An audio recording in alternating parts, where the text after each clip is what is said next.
Hello bachcho, let's read the question. The question says, when the tire bursts, the air coming out is cooler than the surrounding air. हमें इसको क्या करना है, explain करना है.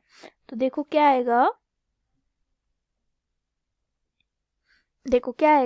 क्या कह रहे हैं, जब एक टायर मूविंग टायर एक ब्रस्ट होता है तो जो इनसाइड से एयर आती है वो आउटसाइड से कोल्डर होती है. वाई? तो हम ये एक्सप्लेन करेंगे. देखो जो टायर ब्रस्टिंग होती है ना, जैसे टायर जो ब्रस्ट होता है, टायर ब्रस्टिंग जो होती है वो क्या होता है, दैट इज एडियाबैटिक प्रोसेस. उसे क्या बोलते हैं, एडियाबैटिक प्रोसेस. एडियाबैटिक प्रोसेस, ठीक है, हम उसे एडियाबैटिक प्रोसेस बोलते हैं. तो देखो एडियाबैटिक प्रोसेस में क्या होता है बेसिकली, कि जो हमारी हीट एक्सचेंज होता है वो ज़ीरो होती है. मतलब कि ना कोई हीट अंदर आ सकती है ना कोई हीट बाहर जा सकती है, ठीक है. तो देखो क्या होता है, जब हम एडियाबैटिक प्रोसेस कह रहे हैं तो इसका मतलब क्या होता है, एडियाबैटिक प्रोसेस का मतलब होता है यहाँ पर जो टायर ब्रस्ट होता है तो इसमें क्या होता है, एक्सपेंशन होती है या कंप्रेशन होती है, एक्सपेंशन होता है ना, टायर एक्सपेंड हो जाता है टायर ब्रस्ट में, तो इसे क्या बोलते हैं, एडियाबैटिक एक्सपेंशन, ठीक है. इसमें डेल्टा क्यू जीरो होता है. अब देखो क्या होता है, जो हमारा फर्स्ट लॉ है थर्मोडायनामिक्स का, फर्स्ट लॉ वो क्या कहता है, वो कहता है कि जो डेल्टा ई है, मतलब जो एनर्जी है वो किसके इक्वल है, delta Q plus delta W, that is work done, change in work done, ठीक है. तो देखो क्या है यहाँ पर, तो एडियाबैटिक प्रोसेस में क्या हुआ, डेल्टा क्यू तो जीरो हो गया, तो हमारी एनर्जी किसके इक्वल रहेगी, change in energy is equal to change in work done.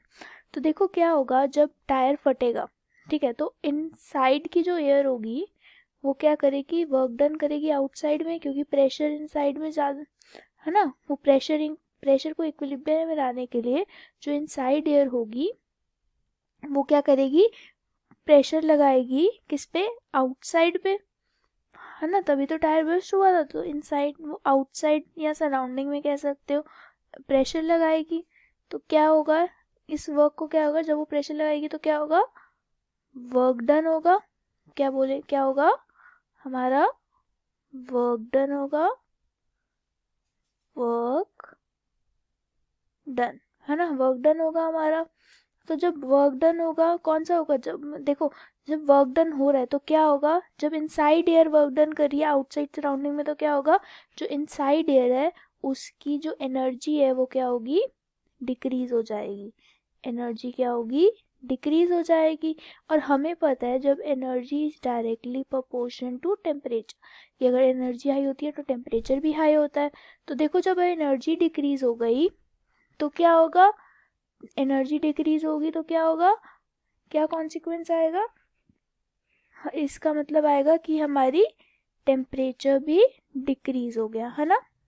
तो देखिए डिक्रीज हुई तो टेम्परेचर भी डिक्रीज हो गया, ठीक है. जब एनर्जी और टेम्परेचर दोनों डिक्रीज हो गए, तो जब टेम्परेचर डिक्रीज हो गया तो क्या होगा, ऑब्वियसली कूलर हो जाएगी. जो टेम्परेचर डिक्रीज होगा तो क्या होगा, एयर कूलर हो जाएगी, है ना. So this is our correct explanation, है ना. तो देखो क्या हो गया, हमारा आंसर क्या हो गया. हम इन शॉर्ट हम एक बार रिवाइज कर लेते हैं. तो इन शॉर्ट क्या हो जाएगा ये, कि देखो जब हम इन शॉर्ट क्या हो जाएगा, कि देखो जब हम क्या कहते हैं, टायर ब्रस्ट होता है तो क्या होता है, जो हमारा हीट एक्सचेंज है वो तो जीरो होती है, तो क्या होता है, जो हमारी एनर्जी होती है वो वर्क डन के इक्वल होती है. तो देखो जब इनसाइड एयर वर्क कर रही होती है, आउटसाइड पे वर्क लगा रही होती है, वर्क कर रही होती है, फोर्स लगा रही होती है, तो वर्क डन होता है. जब वर्क डन होता है तो क्या होगा, इनसाइड एयर की एनर्जी कम होगी, डिक्रीज होगी. तो हमें पता है energy is directly proportional to T. तो अगर ई एनर्जी कम होगी तो टेम्परेचर भी डिक्रीज होगा, अगर टेम्परेचर डिक्रीज होगा तो एयर कूलर हो जाएगी. सो दैट्स वाई जो टायर बस पे एयर होती है वो कूलर होती है. Hope you understood it well. Best of luck.